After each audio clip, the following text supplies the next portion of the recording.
I think there's fantastic pressure on the timing.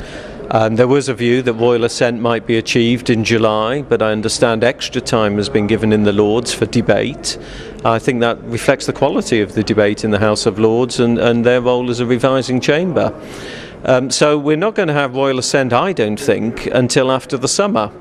And in fact, I think the House of Commons finishes a day before the House of Lords, so I just can't see how we'll get royal assent until about September, October time. So if we assume that's the starting point, October, and the finishing point, as we heard from the Home Secretary this morning, in her view, is that elections will take place across England and Wales in May 2012. We've got a very short time span to make sure this all works and that all those loose ends we've talked about are tied up and sorted out. Never mind the Electoral Commission, who I know have expressed their own thoughts about can they get ready for a whole new set of elections in that time span.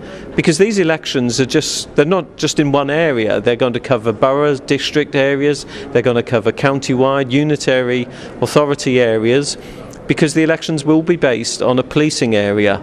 And that could be a number of MPs, for instance, when the public think about constituencies. It could be 6, it could be 15, could be district councils, borough councils, county councils. There's a whole new area of electoral responsibility that's got to be looked at.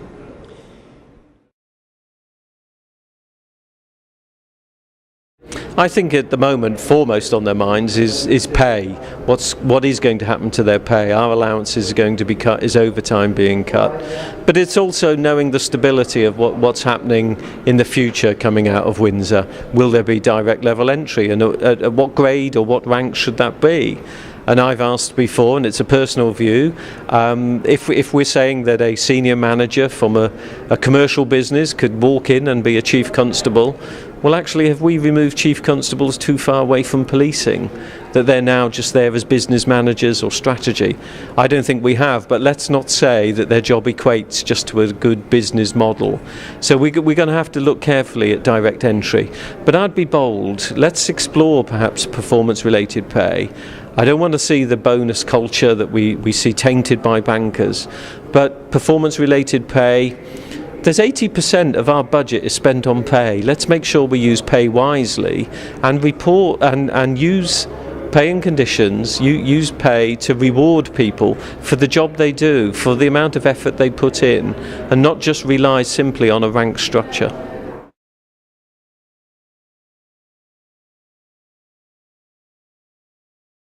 I think it's the speed of change, and as Sir Hugh said this morning, there's a lot of loose ends. They're also wondering who they're going to be accountable to. We know the government and Parliament are still discussing the bill to replace police authorities with police and crime commissioners. The debate ranges from the strength of the police and crime commissioner to police and crime panels, and chief constables I've spoken to are concerned who they are going to be accountable to. Is it the commissioner? Is it the police and crime panel? Because government amendments are saying that the police and crime panel should be able to call the chief constable to appear before them.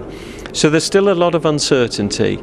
There's a lot of uncertainty over the national issues, over the NCA, the demise or the phase-out, should I say, of NPIA, where those functions are going, police leadership and training. Who's going to provide the leadership and the police leaders of tomorrow? So there's quite a bag there, and a few loose ends need sorting out in a very tight timescale.